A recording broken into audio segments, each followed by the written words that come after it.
poquito lo que dice Ariel. No, estoy de acuerdo. Sí, aunque cite textualmente 14 veces, pero también hay muchas alusiones a ritos y aumento más. Es el evangelio que más habla de las fiestas judías, los tabernáculos, la Pascua, la dedicación. Si hay un evangelio que hace alusión a las fiestas judías y a los ritos judíos, es Juan, de acuerdo, pero aquí hay un pero. Un ejemplo, el relato de la mujer samaritana, Juan 4, el pozo. El pozo tiene un significado profundo de nupcias en el Antiguo Testamento. En el tema cuando Isaac conoció a Rebeca en un pozo, Raquel con Jacob en un pozo, Séfora con Moisés.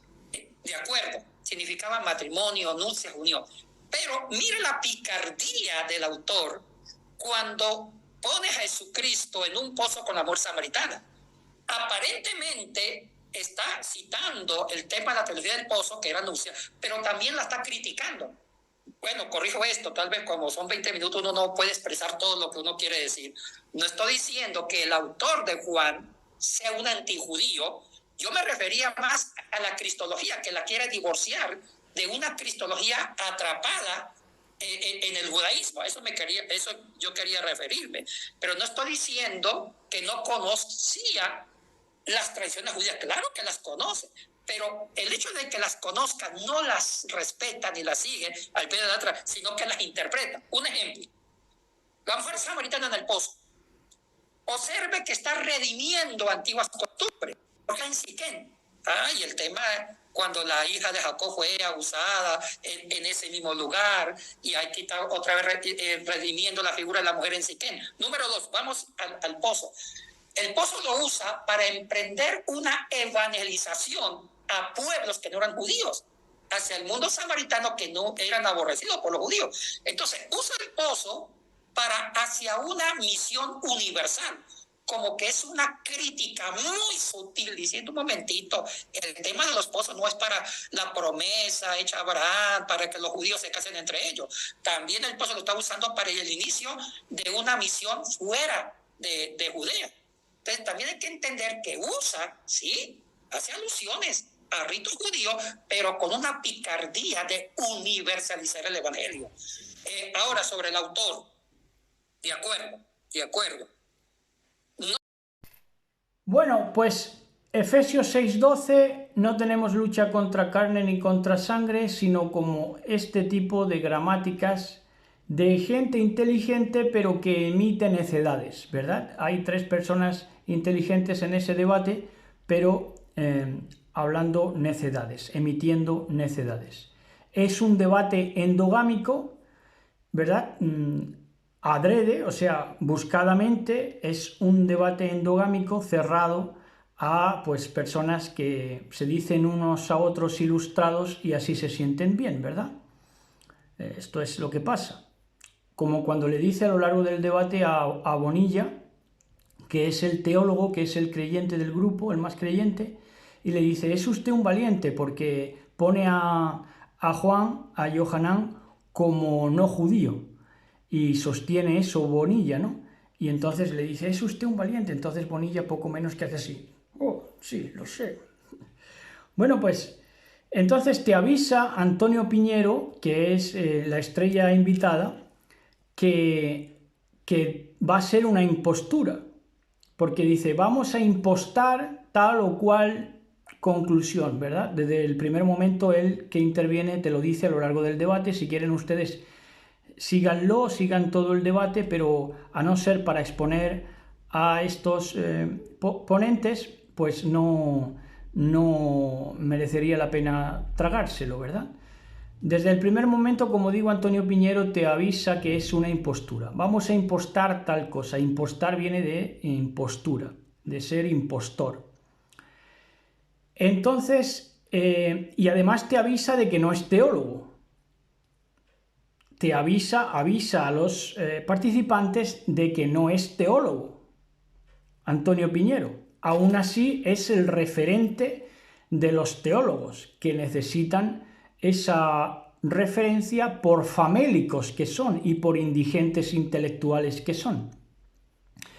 Entonces, a lo largo de esta ponencia, de ese debate, pues se citan contradicciones supuestamente en los evangelios.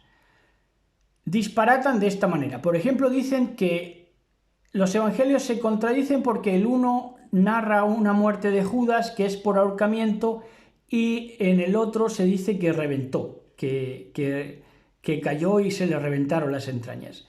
Miren, piensen con lógica. Es que lo que no tienen es lógica para pensar. Miren, cuando habla de dos muertes, no son dos muertes, vamos, es que no habla de dos muertes, es que se refiere a que un evangelio recoge el ahorcamiento y el otro evangelio recoge cuando con el peso de la cuerda cayó y se reventó, porque ya seguramente el cuerpo estuviera hinchado de los líquidos, de estar ahorcado, ¿verdad?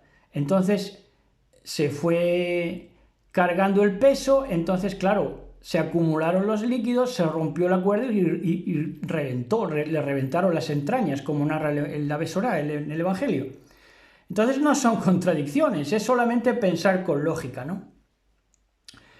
Luego ellos dicen que ven una contradicción también y algo caótico en que relatan que las autoridades, cómo es que condenaron las autoridades romanas tan pronto a Jesús, si tuvo lógicamente que entrar y que salir, piensan ellos, ¿no? Y poco menos, vamos, vienen a decir que tenía que haber sido fichado antes, digamos, fichado policialmente, para que las autoridades romanas se hubieran animado a crucificarle. Pero no tiene tampoco sentido lo que dice, porque se debió a una algarabía, a una convulsión social dentro del judaísmo que arengaron, forzaron a los romanos a ejecutar al Mashiach. Entonces no tiene necesidad de haber entrado y salido, es una estupidez pensada en el sistema judicial o más bien policial de nuestro tiempo. Eso no era así, simplemente que las masas judías se enfervorizaron y poco menos que forzaron al colonialista romano, a los romanos, pues sacrificarlo, ejecutarlo, ¿verdad? Y también dicen, en la serie de disparates anterior a este extracto que vamos a comentar de Bonilla, el ecuatoriano Bonilla, que colaboró en su tiempo con David Diamond en Historia del Futuro y todos los programas que tuvieron allí colaborando con Arturo Norero, él y David Diamond. Bueno, entonces dicen también a lo largo de este debate que viene a decir Piñero, y los otros no le contradicen, que supuestamente son teólogos, que el evangelio, los evangelios, son entretenimiento hasta que llega la pasión. Poco menos que lo que antecede a la pasión, es decir, a la crucifixión, muerte y resurrección del Mashiach, lo que lo precede es puro entretenimiento o un palmoteo, hacer de palmeros o una comparsa de acontecimientos, ¿verdad? Entonces, toman por comparsa las bienaventuranzas, las parábolas, el Padre Nuestro, la comisión de los discípulos o los milagros. Esto para ellos, y principalmente para Piñero, y no lo contradicen, que es una comparsa, toda esta serie de acontecimientos.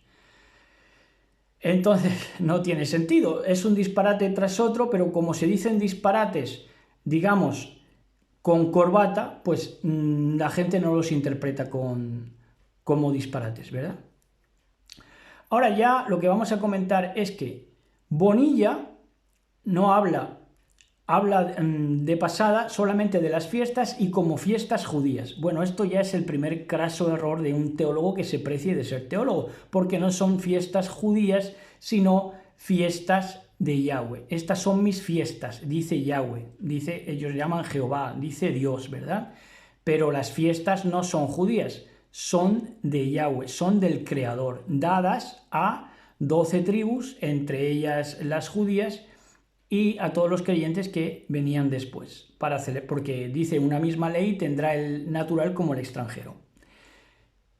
Que ese es el punto de lo que luego intenta demostrar de que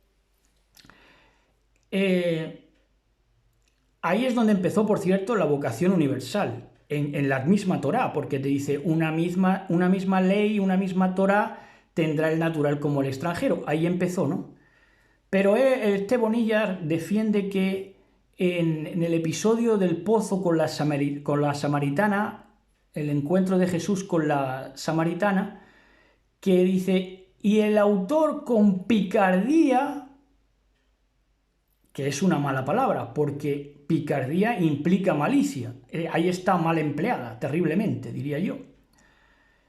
Entonces da a entender, el autor acomoda para universalizar el mensaje dada a la samaritana tomando de la figura del pozo, porque como antes había habido, pues el pozo era recurrente en los patriarcas, por ejemplo con Isaac y también con Abraham y también con Jacob, que el pozo era un lugar de encuentro, pues dice que el autor acomoda como si hubiera habido ahí una especie de amaño en que el autor hace meterse a Yahshua HaMashiach en una escena que ellos piensan que no está comprobada que sucediera así, que es el encuentro con la samaritana en el pozo. O sea, ellos lo ven como un amaño del autor para universalizar, dicen ellos, el mensaje.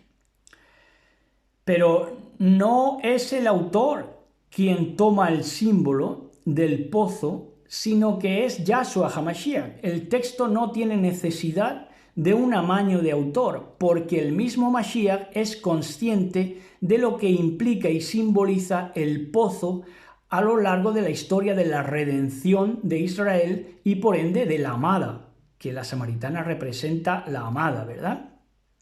Que por cierto dice 5 maridos has tenido porque de 5 se había divorciado por los 5 libros de la Torá, por la ley de Moisés, por la Torá que había renunciado.